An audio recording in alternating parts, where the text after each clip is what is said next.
So joining us today from Washington, D.C. to celebrate this launch, we're very pleased to have Peter Appel.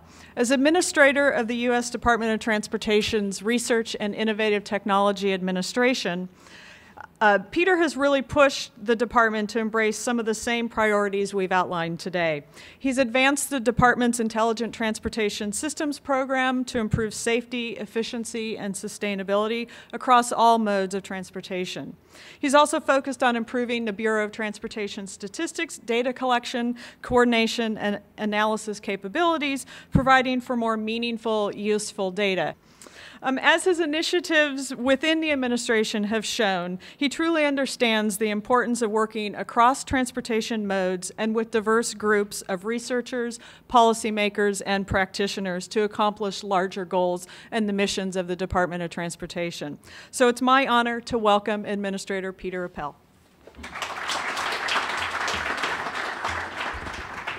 Jennifer, thank you so much. And the first thing I want to do here is thank you, Portland State University, for Robert Bertini. I hired Robert Bertini away from you a year and a half ago, well, a little less than a year and a half ago, and I know that it was a big loss to this university, but it was a massive gain for the U.S. Department of Transportation to have Rob on board. He is not just our deputy administrator at the Research and Innovative Technology Administration. He is really a sought-out leader across the entire Department of Transportation on such a wide range of issues, whether it involves data-driven decision-making, or science, or innovation, or academia, or workforce development. Everyone knows Rob in the leadership at DOT, and we're thrilled to have him, so thanks again for letting us. I'm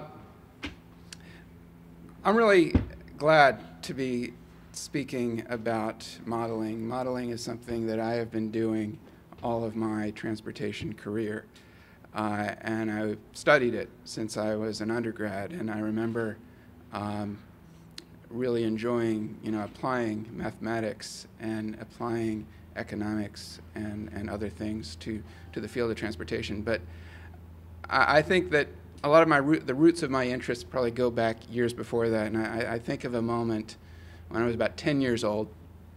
I was growing up in Urbana, Illinois, which I know many of you have been to. It's another very livable community, and I really enjoyed growing up there. And I remember we had nice things. We had nice supermarkets. If we wanted to go to a supermarket, we drove a mile to a nice supermarket, and there was it was clean and it was big, and there wasn't really a line there. And there was another big one right across the street. If we didn't want to go to the supermarket on one side of the street, we'd go to the big supermarket on the other side of the street. And one day when I was about 10 years old, they started building a big new supermarket about a block away from the other two.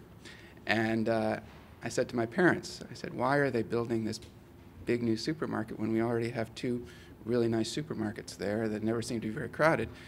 And I don't remember what my parents said. They probably said something like, well, they must have figured out that it makes sense to do that. So they built the supermarket, didn't get much business, closed down about 10 months later. And one of the other supermarkets moved into the building because they built this nice new building for it. And some company probably lost a whole bunch of money. And that experience taught me something. It taught me that, first of all, grown-ups don't always make the best investment decisions. And that you shouldn't assume that just because someone makes a major decision, it was based on good, solid thinking or good, solid data. And so fast forward to when I was an undergraduate, and I was an exchange student at the London School of Economics, and I was taking a course in transportation, and I took a course, I did a special project on transportation planning and focusing on one of the groundbreaking studies that had ever been done in the early days of transportation modeling, which is the Chicago Area Transportation Study of 1959. And that was touted by so many as being a leader in new techniques and new computer modeling approaches that had never been touched before. And so I was doing this work in the early 1980s, and the 59 study was meant to plan what does Chicago need for 1980. And so I decided to do a project to see how well they did in figuring out what Chicago was going to need for 1980. And there are a lot of nuances to how it came out, but my bottom line conclusion was they were pretty good at estimating where the different needs were going to be across the Chicago area, but they based their forecasts on high-end census projections and ended up projecting actually a much higher usage of all those facilities than they ended up having. But not too many people really went in the 1980s to do studies of how well a 1959 study did. But I went to my professor and I said, I grew up somewhere near Chicago. I have a general feeling that they like their facilities in Chicago. If they had estimated it exactly right in 1959 and built just what they really needed, they would have had a little bit less facility in Chicago and there would be more congestion and people would complain. But all this overbuilding they did was paid for by the taxpayers of the 60s and the early 70s. It seems like there's almost a built-in incentive to over-project what you're going to need when you're planning for the future. And the professor basically confirmed that a lot of people in transportation kind of believed that at the time. And I then went back. My next work in academia and modeling was when I was a grad student at MIT, and I took my next transportation economics course from a adjunct professor named Don Pickrell. And Don later wrote one of the pioneering studies in, again, this similar area, and he titled his paper, "A Desire Named Streetcar." And his paper was about the fact that a lot of cities wanted transit systems or streetcars or whatever, and they would hire someone to build a model and say, here's what justifies building this transit system. And sometimes they were right and sometimes they weren't. But he concluded in his paper that there was this built-in incentive to over-project what you're going to need. And so I think I respect the work that went into the 1959 Chicago study, and there were some really good analytical techniques. But there were perhaps other factors at play in leading to the results that came out. So as we fast forward to 2010, what does this, what do all these sort of observations lead to in my thinking about modeling today? We are in a period of the most constrained resources in transportation we have been in our lifetimes. And this is not just constraints in transportation, it's constraints in everything in the public sector. The revenues are down with economic conditions. The non-discretionary expenditures of government at all levels are up. We are going to need to make hard decisions about what to invest in transportation, which means that modeling, and particularly great modeling, will be more important than ever. And I guess if I have this opportunity to talk to you at the launch of a new modeling collaborative program, what I urge is that you, as you embark on data-driven decision-making, you should pay really good attention to the linkage between the data-driven side and the decision-making side. That it's not just putting out a great model based on really great underlying software and really great thinking about algorithms, but it's about making sure that all that great academic research you did gets used correctly by the actual decision makers. I spent a lot of my own career in the supply chain logistics side of transportation, and I liken the way you should think about it to a supply chain. Imagine the supply chain for the food that will get served at one of your nice restaurants across the street. There might be some grain that's grown in Indiana, and there might be some dairy products somewhere else in the Midwest or here, and they all need to be produced, and they need to be stored somewhere, and they need to be transported, and then eventually they make it into your meal, and they get served to you, and you want to make sure they're healthy, that they haven't spoiled, that the food is healthy, that it gets there in a timely way, et cetera. It's pretty complicated stuff. All those steps, the warehousing, the truck transportation, maybe the rail transportation, the storage at the front end, the storage at the back end.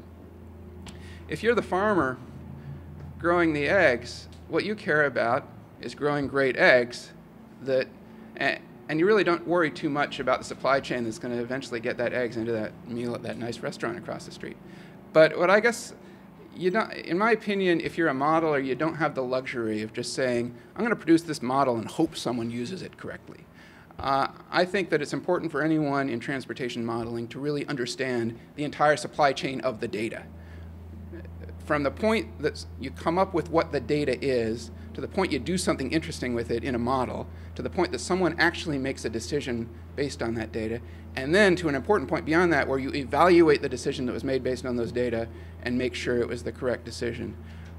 Getting that kind of integrity into the modeling process is, in my view, fundamentally important as we build the models of the future, because as resources are more and more constrained, and as policymakers and senators and congressmen will more and more scrutinize every single decision made by public sector policymakers and investors, it will become that much more important that these models be robust, that they have integrity to them, that they be peer-reviewed.